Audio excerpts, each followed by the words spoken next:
The Isle of Dogs became independent officially at midnight last night.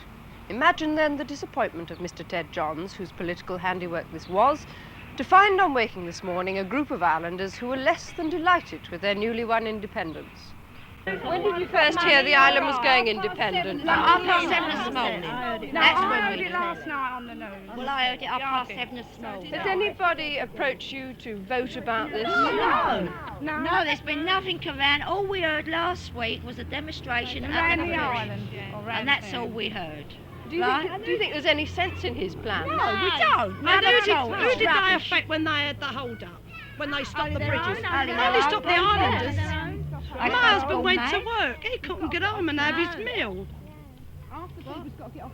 You wouldn't say that everything is all right on the island, though, would you? Everything is all right, all by the schools and the buses. That's all we're grumbling about. Can I just ask you one last thing? How many people think like you, do you imagine, and how many people like Ted Johns? All of us. We all do.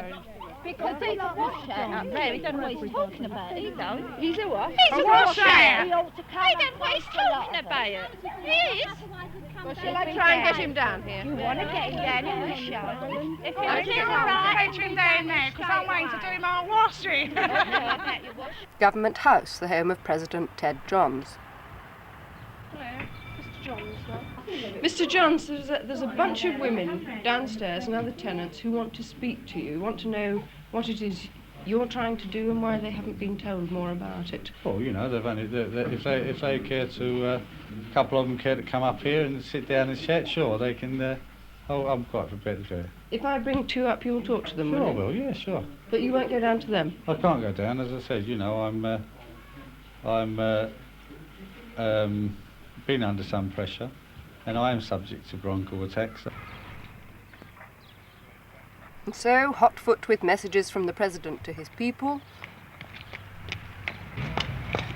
Now, Mr. Johns says that he can't come and speak to you because he's got a bad chest.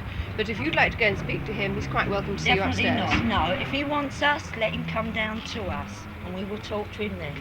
But we're not going up there. All right, I'll put that to him. Right? Thank you very much. Anything in the name of democracy.